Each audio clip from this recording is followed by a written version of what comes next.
Bismillahirrahmanirrahim. Alhamdulillahirabbil alamin. Wassalatu wassalamu ala asyrafil anbiya'i wal mursalin sayyidina Muhammadin wa ala alihi wa sahbihi ajma'in. Alhamdulillah, para hadirin dirahmati Allah Subhanahu wa taala. Pertama dan utama sekali kita memanjatkan kesyukuran kita kepada Allah dapat kita menyambung pengajian pada hari ini insya-Allah taala dalam kitab Umdatus Salik, dan kita masih berada di dalam bab iaitu bab zakat. Dan pada minggu yang lepas kita sedang membicarakan berkenaan dengan zakat emas dan perak, dan akhir sekali kita membicarakan berkenaan dengan zakat bagi barang kemas. Maka kita mengatakan tidak diwajibkan zakat bagi barang kemas, melainkan kalau sekiranya ia berlebihan daripada adat wanita yang berada dalam suatu tempat.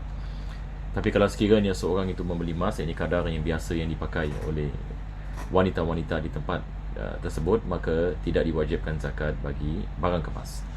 Tapi selain daripada barang kemas, kalau berkenaan dengan emas, begitu juga wang kertas ini yang kita menggunakan, ia balik ini kepada harga emas ya. Maka dibalik ini kepada 1 gram ini berapa dolar Singapura, maka nisab ini bagi emas dia adalah 85 gram. Jadi lain negeri lain yang ini nisab mereka disebabkan yang ini mata wang ini yang berbeza. Maka di Singapura ini kita kali harga emas ini ikutkan ini kepada gram, ini kepada 85, itu kita akan mendapatkan nisab bagi wang kita. Dan harga emas ini disebabkan ia berubah daripada satu masa ke semasa yang lain. Itu sebab kita lihat ini perubahan ini yang ada pada nisab. Jadi hari ini mungkin nisab ada sedemikian, besok ini mungkin nisabnya lain. Ini semua disebabkan harga emas ya. Harga emas ini berbeza. Kadang-kadang harga emas ini naik, kadang-kadang harga emas turun ini dan sebagainya. Jadi hari ini insya-Allah kita akan masuk ini kepada zakat perniagaan, yang mana penulis ini mengatakan babu zakatil arud. Bab ini zakat ini bagi arud. Al-arud ini dia adalah barangan bagi perniagaan. Yang ini misalan kalau sekiranya kita jual baju, misalan baju ini dikirakan sebagai arud tijar. Dia adalah barangan bagi ini perniagaan. Jadi di dalam Islam, apabila seseorang itu ini berniaga, dia mesti ada ini sesuatu ini yang dia menjualnya, betul ke tidak? Maka ini dikirakan sebagai arud. Jadi ada zakat yang khusus ini bagi perniagaan. Jadi zakat simpanan, yang ini adalah zakat emas dan perak, yang mana seperti mana kita mengatakan, dan selepas itu kita zakat perniagaan. Jadi jangan kita keliru di sini. Mungkin saya nak terangkan sikit ini perkara ini sebab saya lihat ini ada beberapa jemaah dia keliru tentang beberapa ini istilah. Kita zaman sekarang misalan kita menggunakan istilah zakat simpanan. Kita harus faham ini apa yang dimaksud ini zakat simpanan. Dia sebenarnya lebih afdal bagi saya wallahu alam kita tidak menggunakan istilah ini zakat simpanan, sebab dia kadang-kala yang ni boleh membawa kepada kekeliruan. Ada orang ini dia menyangkakan zakat simpanan adalah apa yang dia simpan, adalah apa yang dia simpan. Yang ni makna ini tidak salah, cuma apa yang kita faham adalah zakat yang ni kalau sekiranya ia berbentuk yang ni wang, yang ni ia balik ini kepada zakat emas ataupun zakat perak, maka dia balik ini kepada nisab, dan dia balik ini kepada haul.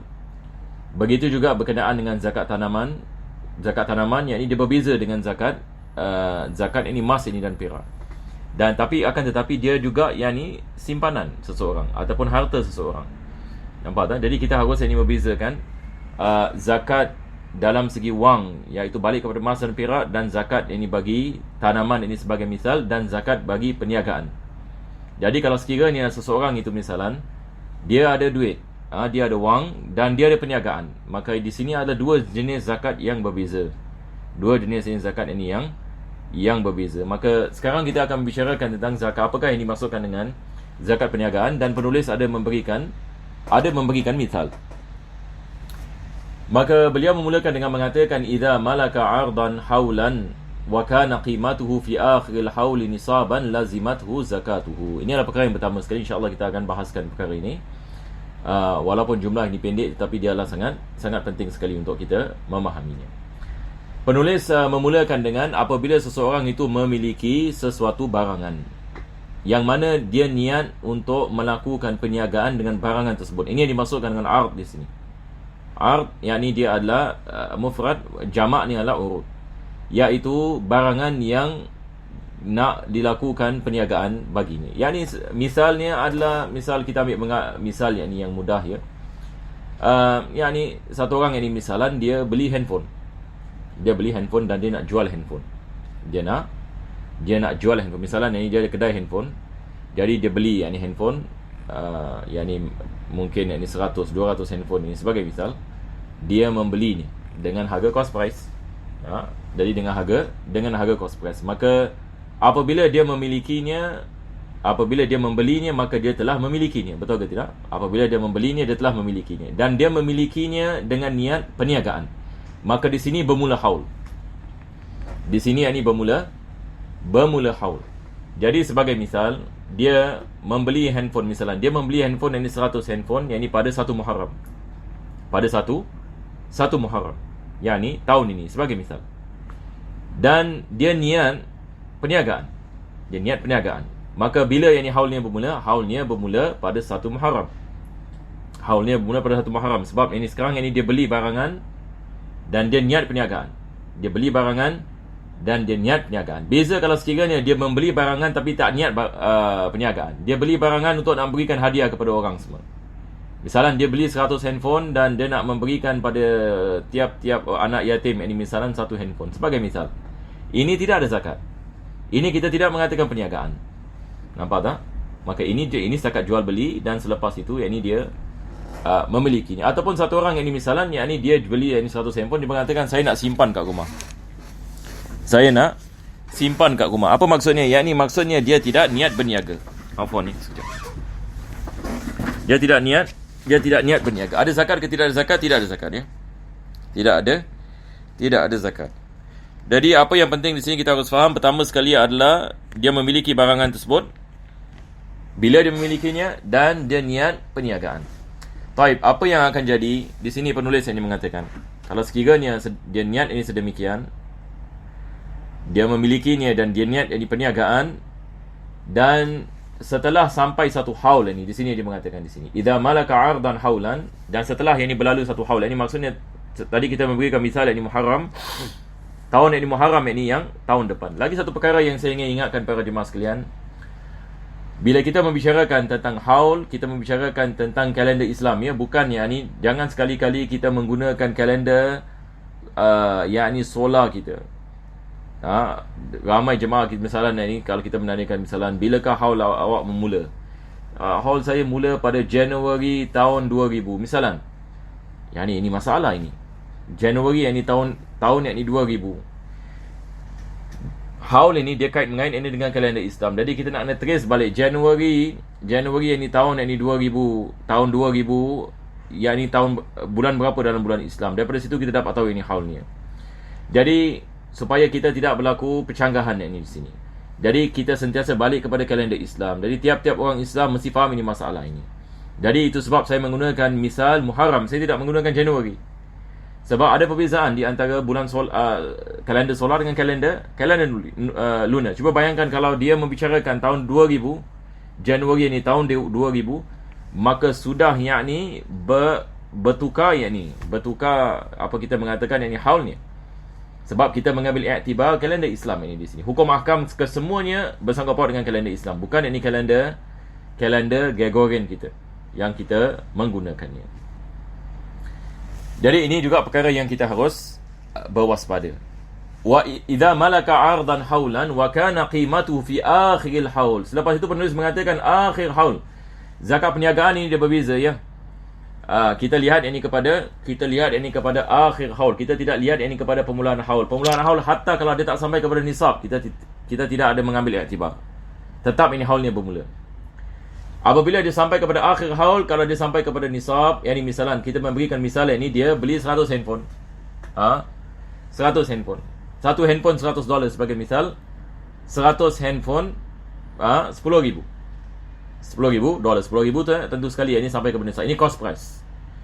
Lepas itu ini dia jual ini handphone yang ini misalnya dia dapat jual 50 handphone misalnya, dan tiap-tiap handphone dia dapat keuntungan misalnya sekian-sekian ini keuntungan. Maka tak semua handphone dia dapat dijual ini pada akhir haul. Jadi bagaimana dia nak mengeluarkan zakatnya? maka dia mengeluarkan jumlah yang dia telah menjualnya dan keuntungannya, dan juga jumlah handphone yang belum lagi dijual. Sekarang ini dia telah jual ini 50 handphone dan dia belum lagi jual 50 handphone. Jadi 50 handphone tadi cost price ni berapa? Tiap-tiap handphone ada $100. Jadi kita mengambil ini tiap-tiap handphone $100, kita kali ini 50. Jadi kita dapat 5,000. Jadi 5,000 ni yang belum jual. Yang dah jual juga $5,000 cost price. Lepas itu dia ada keuntungannya. Keuntungannya letaklah misalnya ini $5,000. Jadi semua sekali berapa? 15,000. Maka dia mengeluarkan zakat bagi 15,000, yakni cost price dan juga dengan keuntungan, termasuk handphone yang belum lagi dijual. Kita mengambil cost price ni. Jadi dia telah menjual 50 handphone, dia belum lagi jual 50 handphone. Jadi dia mengeluarkan zakat bagi kesemua yakni handphone yang belum dijual dan juga yang telah dijual, termasuk keuntungannya. Jadi semua sekali 15,000, maka dia mengeluarkan 2.5% daripada 15,000. Ini adalah ringkas ini bagi zakat perniagaan.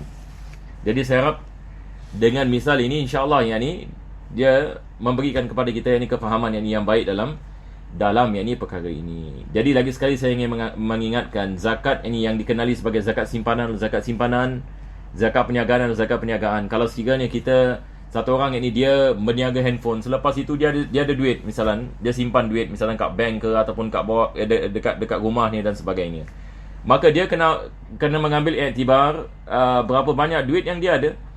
Yang ni misalnya duitnya misalnya cash duit cashnya yang dia ada misalnya yang dia simpan, kita tak ambil kira sama ada apa jenis bank. Ada orang mengatakan saya ada 2 akaun, saya ada 3 akaun. Kita tidak mengambil iktibar sama ada dia ada 2 akaun ke ada 10 akaun. Yang penting adalah dia mesti mengetahui berapa banyak duit dia ada. Berapa banyak duit dia ada. Akaun yang ni sama ada dia ada 2 akaun atau 10 akaun. Akaun itu adalah miliknya, betul ke tidak? Duit itu adalah miliknya. Maka sekarang kita mengatakan semua akaun ini berapa yang ini jumlahnya? Berapa yang ini jumlahnya? Misalnya ini dia mengatakan saya duit ini misalnya saya ada 10,000 sebagai misal ya. Ini saya memberikan misal ini untuk supaya mudah kita faham ya. Jadi saya menggunakan jumlah ini yang senang kira ya. Dia mengatakan dia ada $10,000 misalnya. $10,000 duit cash. Type duit yang ini simpanan ini bila haulnya? Ini haul yang berbeza, betul ke tidak? Haul yang berbeza. Yang ni dia mengatakan saya semenjak tahun 2000, yang ni misalan saya simpan duit dan duit saya sentiasa lebih daripada nisab. Khalas, tahun 2000 itu berapa nisab, bila haulnya. Itu sebab ini kita harus menggunakan kalender Islam ini supaya kita melepaskan diri kita daripada masalah. Kalau misalan ini dia mengatakan yang ni pada bulan Syawal, yang ni pada bulan Syawal duit saya tahun 2000 telah sampai kepada nisab, maka tiap-tiap tahun yang ni bulan Syawal, yang ni 14 hari bulan sebagai misal, saya mengeluarkan zakat. 14 hari bulan Syawal, tiap-tiap bulan saya mengeluarkan zakat sampai yang ni tahun ini, maka zakat yang ni simpanannya 14 Syawal. Ini adalah zakat yang berbeza. Baik, bagaimana dengan zakat yang ni perniagaan? Zakat perniagaan saya mula yang ni misalnya bulan Muharram seperti mana kita mengatakan. Nampak tak? Haulnya berbeza.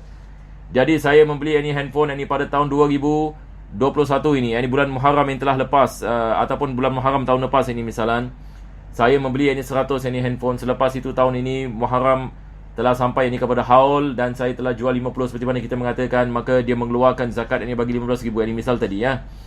Maka zakat ini bagi 15,000 adalah zakat bagi 15,000. Lepas itu zakat bagi 10,000 bagi apa?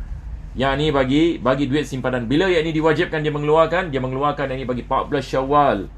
Jadi dia ada dua haul yang ni di sini. Satu haul yang ni bulan Muharram, lagi satu haul yang ni bulan yang ni Syawal. Itu sebab ini orang yang ada perniagaan yang ni mesti faham ini masalah ini. Jangan kita menyatukan yang ni ke semuanya, jadi dia menjadi campur aduk. Lepas itu kita juga menjadi keliru. Dan kita hanya ada sebahagian yang ni peniaga dia tak faham ini. Dia menyangkakan zakatnya hanya duit simpanannya sahaja. Tapi bagaimana dengan kedainya? Bagaimana dengan barangannya ni yang dia berniaga?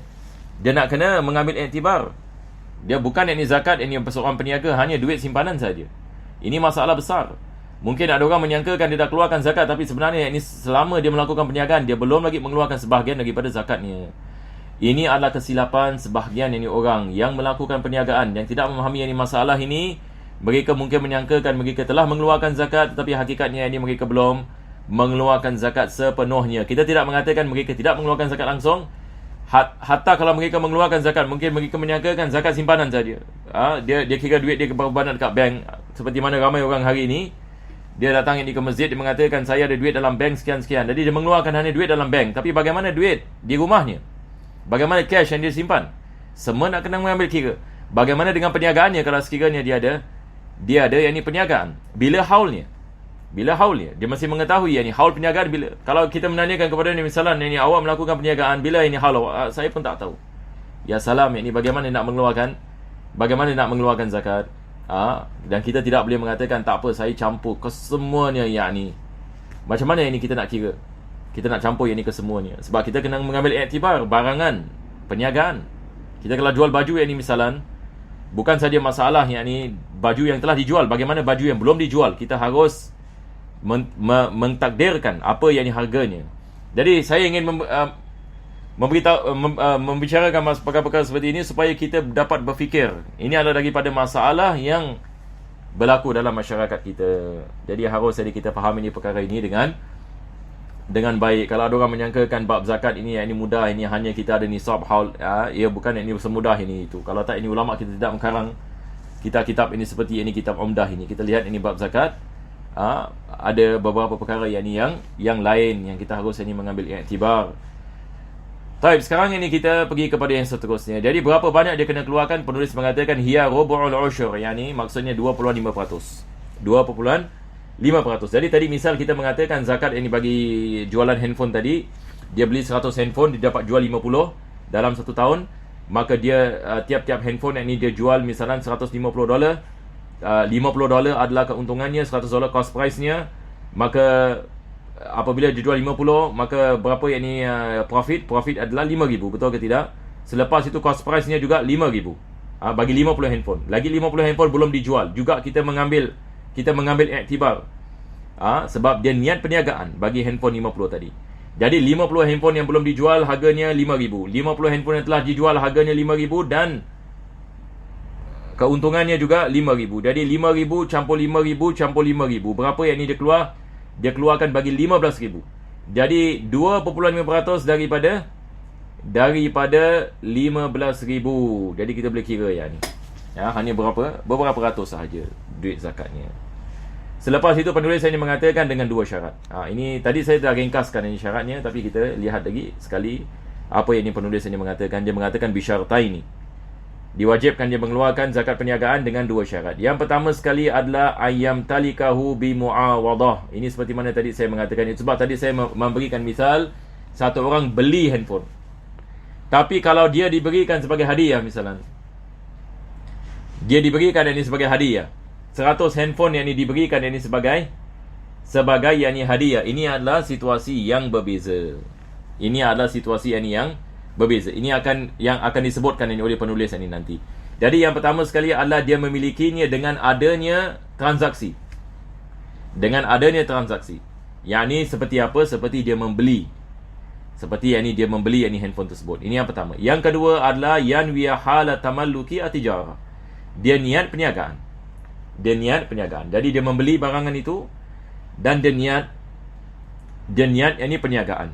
Maka ini adalah 2 syarat yang mana diwajibkan ke atasnya haul.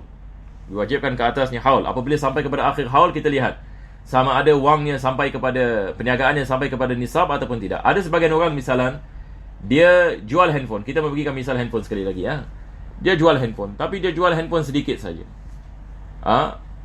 Misalan dia beli 10 handphone. Niat yang ini perniagaan. 1 handphone $100, 10 handphone $1,000. Pada akhir haul, dia jual ke semua 10 handphone, dia dapat keuntungan 1,000. Ini tidak ada zakat, betul ke tidak? Walaupun haulnya bermula, apabila dia beli handphone tersebut dan dia niat perniagaan, haulnya bermula. Akan tetapi pada akhir haul, tidak ada zakat ini baginya. Apa sebabnya? Sebab dia tidak sampai kepada nisab. $2,000 belum lagi sampai ini kepada nisab. Selepas itu penulis mengatakan falau malakahu. Ini adalah misal yang akan disebutkan oleh penulis apa yang dimasukkan dengan dia memiliki dengan transaksi. Dia mengatakan kalau dia memilikinya bi'irsin aw hibatin. Satu orang mendapat harta waris daripada bapa dia yang telah meninggal misalnya. Dan dia mendapatkan harta ini warisan. Maka ini kita mengatakan dia mendapatinya, yakni bukan yakni dengan apa-apa yang ditransaksi. Dia mendapati dengan warisan ataupun dia mendapati dengan hadiah, hibah. Satu orang yang ini memberikan dia ini sebagai yakni hadiah. Satu orang yang ini dapat yakni hadiah, yakni misalan. Maka ini berbeza dengan dia membelinya. Ini berbeza yakni dengan dia yakni membelinya. Satu orang yang ini dia mendapat hadiah, tak semestinya dia niat perniagaan, betul ke tidak? Sekarang ini misalan seorang yang ini bapa yang ini meninggal dunia dan dia ada 100 handphone. Maka anak lelaki misalan dia tinggalkan anak lelaki mendapat ini hartanya misalan, maka barangan tersebut ini diberikan ini kepada anak lelakinya. Maka sekarang ini kita mengatakan yakni tidak ada transaksi di sini. Dia mendapati yakni warisan itu begitu sahaja. Maka di sini tidak ada zakat yakni bagi barangan yakni tersebut. Kita tidak mengatakan ini adalah zakat yakni perniagaan. Sebab yakni pertama sekali dia mendapatinya bukan yakni dengan transaksi, dan perkara yang kedua dia tidak niat yakni untuk melakukan perniagaan. Au bai'in walam yanwi tijara fala zakata. Ataupun yakni kalau dia membeli barangan itu tapi dia tidak niat perniagaan. Ini seperti juga misal tadi kita mengatakan dia beli 100 handphone, dia mengatakan saya nak simpan saja. Saya tidak mau melakukan apa-apa perniagaan. Fala zakata. Tidak ada zakat ini bagi perkara tersebut. Jadi dia mesti ada transaksi, dan perkara yang kedua adalah dia mesti niat perniagaan. Apabila dia niat perniagaan baru mula haul, kalau tidak ini tidak mula haul. Fa in ishtarahu bi nisabin kamilin. Penulis mengatakan kalau sekiranya dia membelinya dengan nisab kamilin minan naqdain. Inilah misal seperti dia beli 100 handphone misalnya. Tiap-tiap handphone $100. 100 handphone di $10,000. Baik, $10,000 walaupun dia belum jual, dah sampai nisab ke belum? Dah sampai nisab. Selepas itu beliau mengatakan bana haulahu ala haulin naqdi. Bana haulahu ala hauli an-naqdi wa in ishtarahu bi ghairi dhalika imma biduni nisab atau bi ghairi naqdin. Sekarang yakni kalau dia membelinya misalan, dia membeli yakni 100 handphone, maka setelah dia membelinya dan dia niat perniagaan, bermula nisab. Bermula haul.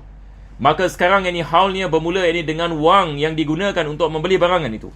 Walaupun dia belum lagi memulakan perniagaan, walaupun haulnya telah bermula. Ini penulis mengatakan haulnya ini telah bermula. Kalau sekiranya dia membelinya dengan selainnya, yakni misalnya yakni dia membeli yakni barangannya bukan yakni dengan wang, tapi dengan barangan yang lain. Ini seperti barter trade. Dia membeli yakni dengan barangan yakni yang lain. Juga kita mengambil iktibar berapa harga barangan itu. Imma biduni nisab atau bi ghairi naqdin. Sama ada dia belum lagi sampai kepada nisab. Ini misalan dia punya capital misalan $2,000. $2,000. Sama ada dengan 2,000 dalam segi apa kita mengatakan wang, ataupun yakni dalam segi barangan. Dalam segi wang, kalau dia belum lagi sampai kepada nisab, ini belum lagi haul. Au bi ghairi naqdin, selain ini daripada barangan, seperti mana kita mengatakan selain daripada wang seperti barangan, fa hauluhu minasyira. Bila yakni haulnya yakni bermula yakni apabila yakni berlaku dia melakukan pembelian, yakni dia membeli yakni barangan yakni untuk berniaga. Yakni sebagai misal, satu orang ini misalan dia ada kereta. Selepas itu dia jual yakni keretanya, dan dengan penjualan yakni kereta, maksudnya dia tukar kereta dengan barangan. Dia memberikan keretanya kepada seseorang itu dengan apa? Dengan 100 handphone. Dan dia niat yakni 100 handphone ini sebagai perniagaan, maka mula haul. Mula haul yakni dengan pembelian. Jadi sama ada dia membeli dengan wang ataupun dia membeli dengan barangan. Kita kena lihat sama ada dia sampai kepada yakni kalau dia sampai, sama ada dia sampai kepada nisab ataupun dia tidak sampai yakni kepada nisab. Haulnya bermula. Bilakah yakni haulnya bermula? Haulnya yakni bermula dengan dia membeli barangan itu. Sama ada dia membeli dengan wang ataupun dia membeli dengan barangan. Yakni sama seperti misal tadi kita mengatakan dia membeli 100 handphone, maka haulnya bermula dengan pembelian. Begitu juga kalau dia membeli handphone tersebut dengan selain daripada wang, haulnya yakni bermula yakni dengan dia membeli barangan yakni untuk yakni perniagaan. Sama ada ia sampai kepada nisab ataupun tidak, haulnya akan bermula. Ini berbeza dengan bagi emas dan perak. Zakat bagi emas dan perak, ia hanya bermula haul apabila dia telah sampai kepada nisab. Tapi zakat perniagaan sama ada dia sampai kepada nisab ataupun tidak, haulnya ini telah yakni bermula. Jadi insya-Allah kita berhenti di sini sebabkan masa. Kita akan teruskan pada minggu yang akan datang. Alhamdulillahirabbil alamin. Allahumma salli wa sallim ala sayyidina Muhammad wa ala ali sayyidina Muhammad. Rabbana atina fid dunya hasanah wa fil akhirati hasanah wa qina adzabannar. Sallallahu alaihi wasallam Muhammadin wa ala alihi wasallam. Alhamdulillahirabbil alamin.